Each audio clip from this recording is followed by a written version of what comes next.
Hello. I just had a couple things that was on my mind that I wanted to speak about. Um, Today's Monday, January 23rd, 2023, and I had an experience that I wanted to talk to.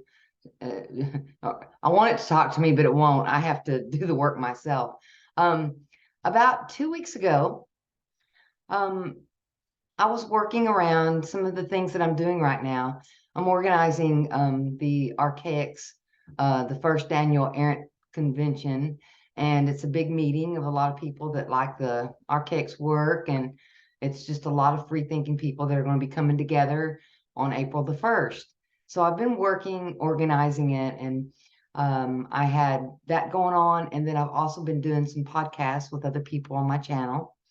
And I've been doing a lot of different things that I've really never done before. And I've really enjoyed the spontaneity of it and everything I was doing. And I was, I got to a point where it's like, I just looked up, it's like, wow, I'm just doing everything I wanted to do. And this is just so much fun.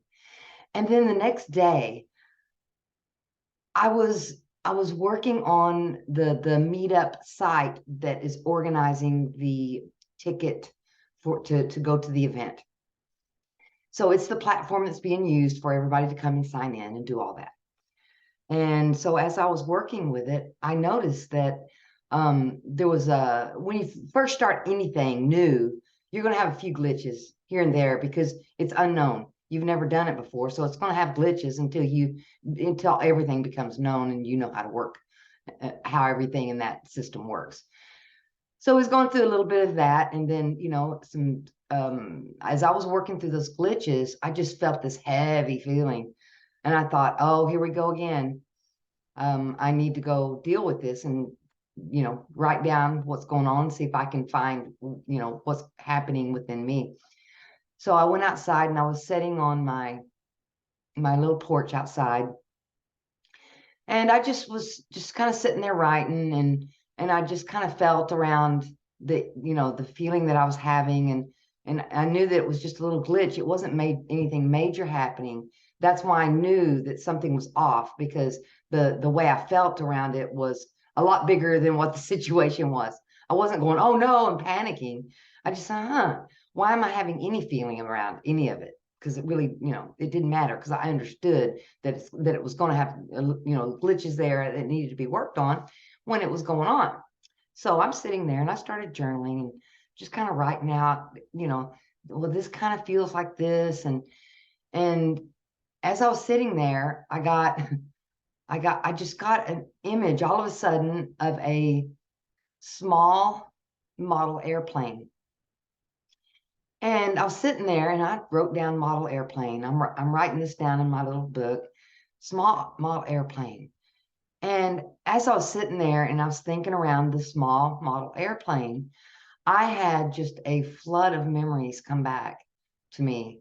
And it was a memory around, it was my birthday, and the story is going to lead somewhere, and it gets really interesting as it goes. Um, I was thinking about the small model airplane, and I remember back when I was a young girl, my father took me to get my birthday present one year. Well, we were in the store and something caught my eye and I really wanted it. And it was a little, model airplane, but it was like a real little airplane. It had a motor in it, and, it had string on it, and you could fly the model airplane around in circles. And my father got me that airplane for my birthday. And we went home and he told me, well, I'll go with you and we'll fly it. And because I didn't know how to run a little motor or anything. He goes, well, we'll go out and we'll fly it. And so he took me out. It was that weekend or the next day or something. And we went out, and I could feel it. I could feel that he didn't really want to run the plane. He didn't really want to do it.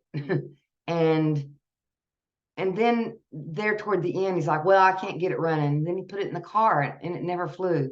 And we went home.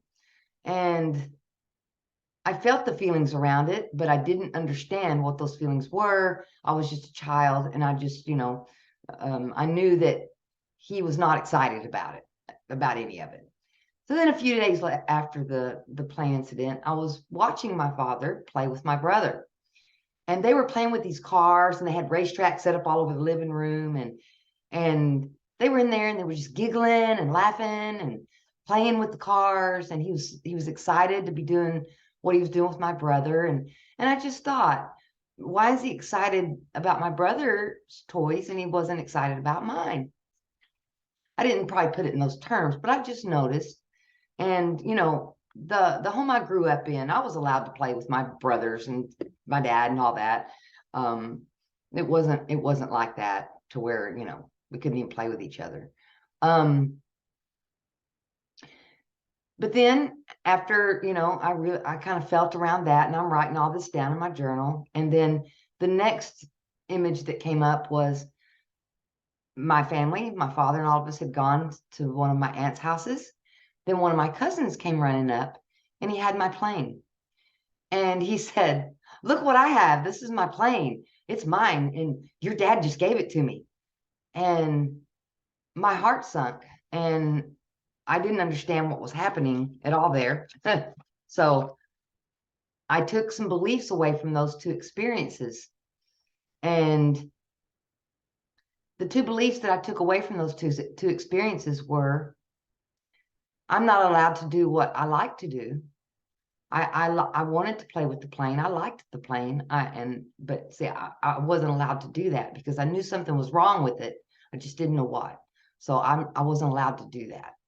And then the other takeaway I took was that nothing is really mine. If it is mine, it can be given away to somebody else at any point. And that's thinking through that child mind of everything is about you. You're egocentric. So everything that happens has something to do with you and your world. So what my little young mind did was it took in this false belief that I wasn't allowed to do what I want to do, and that nothing is mine, that even if it is mine, even if I like it, it doesn't matter because it can be given away or taken away at any moment. So I didn't really have any control over my personal things. And so I moved forward with those beliefs and lived out most of my life with those beliefs. And as you can imagine, it created a lot of havoc. So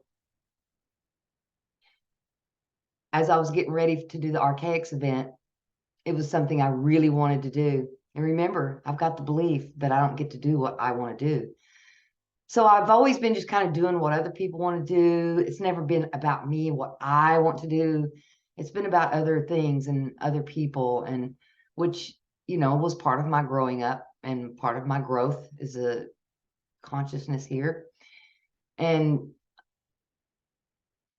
what I want to say next is, my father wasn't a horrible father. He was a very good father. He was kind to me.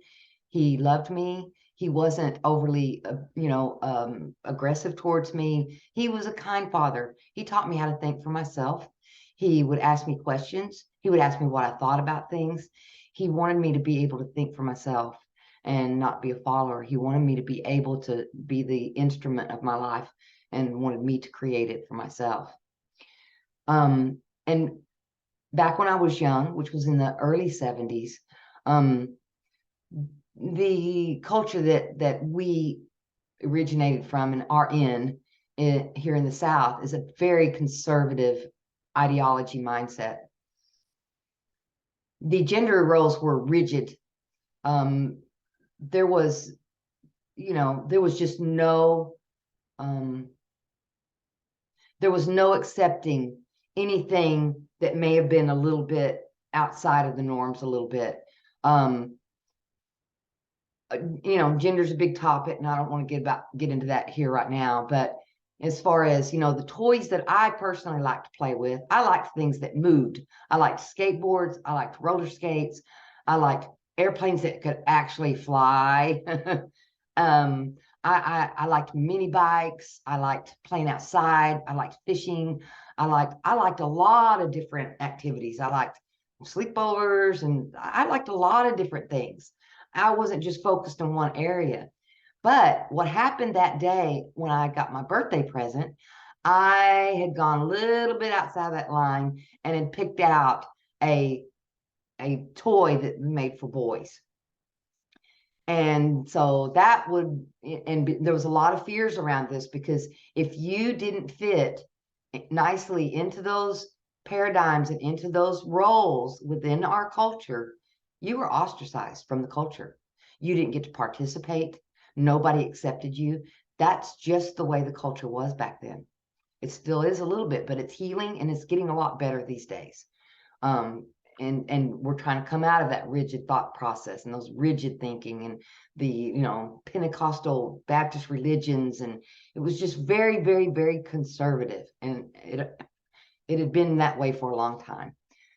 So things are moving forward, and so as I was thinking around this model airplane, and thinking about why my father felt that way about that toy, and as I thought about it, it was out of love, because he loved me. He didn't want me to be ostracized from my culture. He didn't want that to happen to me. He didn't want me to be an outcast. Because if you become an outcast in this culture, you don't have the connections that you need to work and do the things you need to do here, and you become isolated and alone. It's a very sad existence. He didn't want that for me. He wanted me to be integrated into my culture and into my society. He wanted me to have a good life. And so those ideas around that, out of love, he wanted that for me. And out of his fears that may not happen for me, because I was a little bit kind of on a fence. I liked everything. I was more in the middle road. I liked, masculine expressions of things. I liked feminine.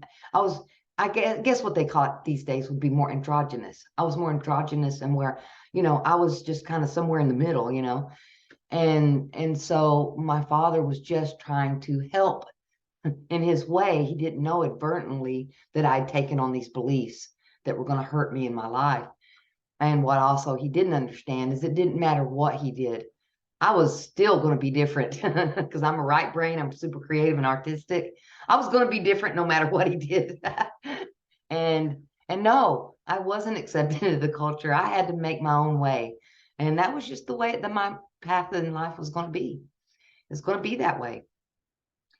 So as I finished up my journaling around the plane, it's like, okay, I have those fears around that. And those weren't my fears. It was about my father's fears of what would happen to me, and all that kind of stuff. And so I just was able to sit there, and I'm just kind of letting it all go, because I loved him so, and he was so kind, and he was funny too. He was really funny.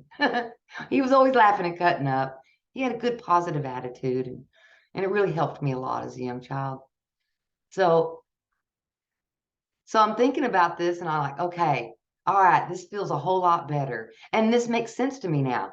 That's why I was feeling a little uneasy as I'm starting to do all these things that I want to do. Well, remember, I had the belief I can't do what I want to do. So that was causing me to have anxiety. Uh-oh, I'm doing a lot of things that I really want to do. Something's going to happen to it, something's going to, and which usually I'm having the belief, so I'm making it happen. So there's been a lot of things that I wanted to do that just got all messed up because of the way I believed around it. And so I just maneuvered around that bad belief I had, but I couldn't really ever do what I actually really wanted to. I would have to, let it go and then go do something else. So that's kind of how all that worked out. So as I'm finishing up this process of this whole plane, I'm thinking, my goodness, that was a big one. I'm glad that I did the inner work to get to that, because those fears around not being able to do what I want and all that, that's really not a good place to be. And I was like, wow, now I can get free from it. Now I can get free from that. Then the sky's the limit. I can do whatever I want to do. So this is going to be really interesting. And so by the time I was done working through it, I felt better.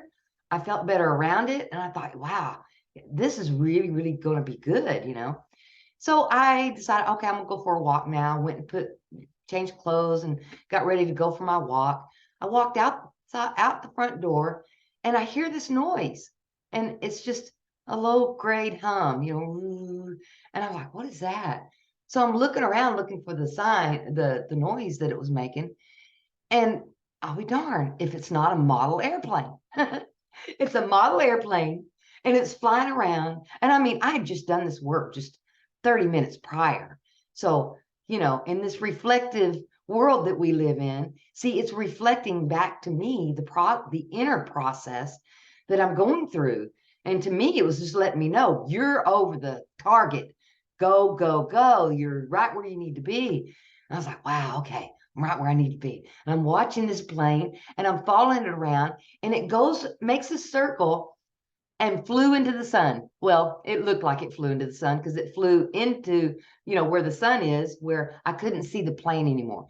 So it looked like, to me, from where I stand, that the plane flew around and flew into the sun and disappeared. I just thought that was the neatest thing. I said, oh, that's so good. I'm getting there. I'm getting past this fear around all of this, about my culture and all of this stuff that I've had to deal with. So I keep walking, and I'm feeling lighter and lighter. And it's like, yeah, I'm doing it. And then I go down to the park. I've never seen any model airplanes down there. I've never seen anybody flying model airplanes down there. So I'm walking around where I usually walk, and something caught my eye high up in a tree. I look up in the tree, and it's probably 40 feet up. It's a big tree.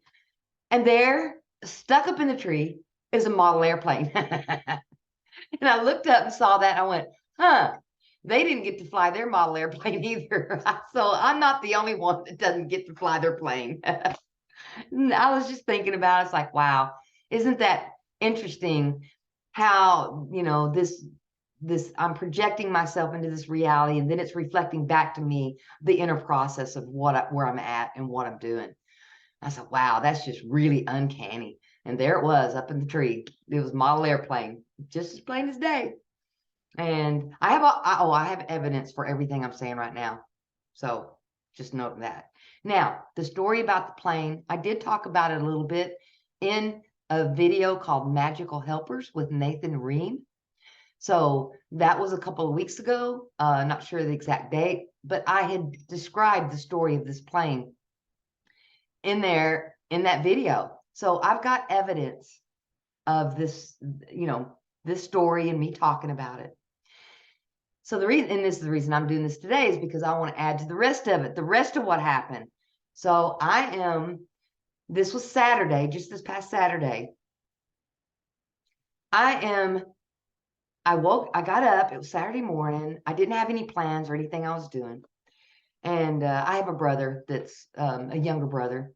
And he called me and he said, Cheryl, I'm doing something right now. I was just wondering, I'm going to, I'm starting a new hobby, and it's to get all the guys together, get us, bring the family together so we can spend some quality time. And then we have something to do, while we're spending time together.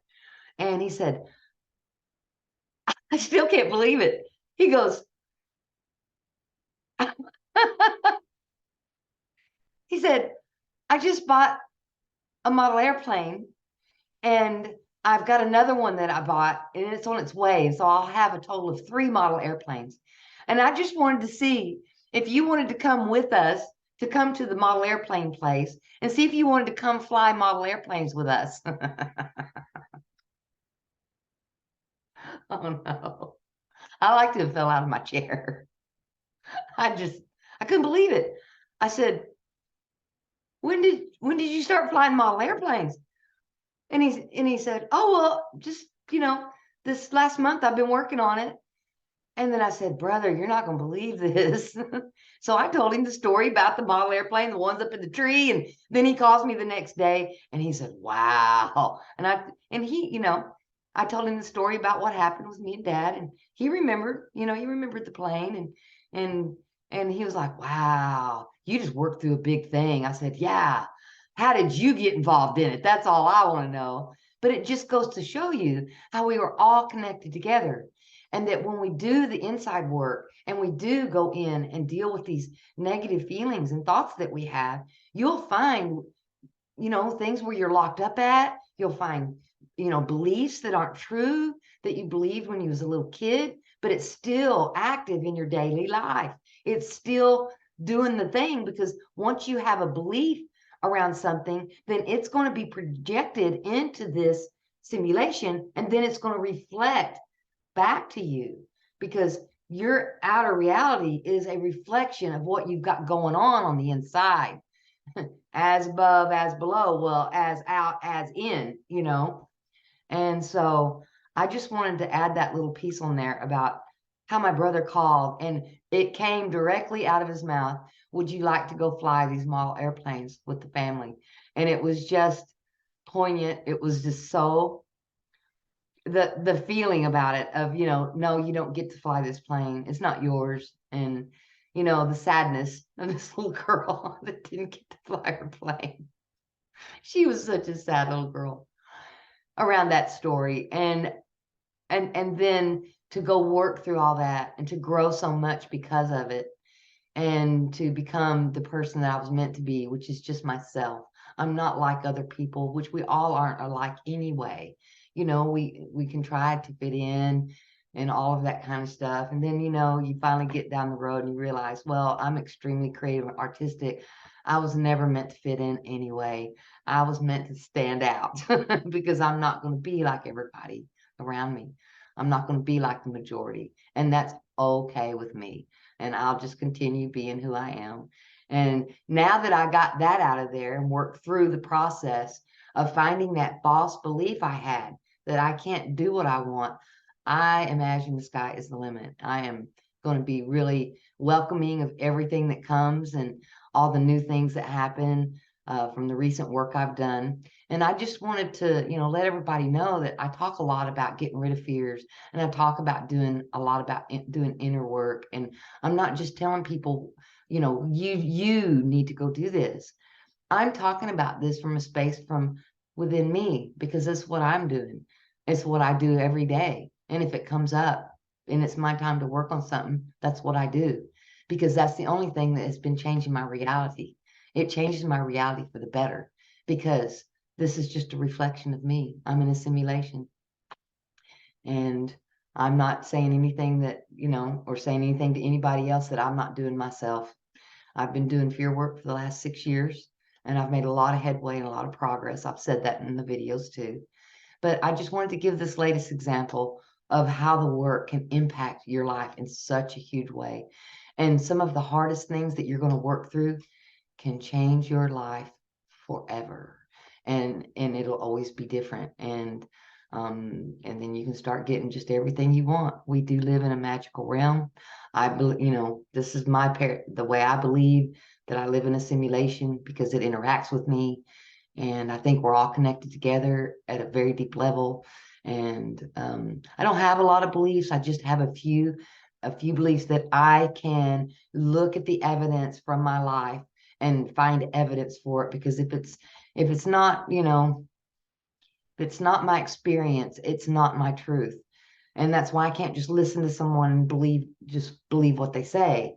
I have to have evidence and proof of in my reality about that subject. So thank you for listening to my little story, and I hope y'all have a wonderful day. And I hope the road and the journey gets easier and easier as we work through our things, and we come together, you know, more in love instead of fear. And as we progress forward, I just see all good things happening for all of us.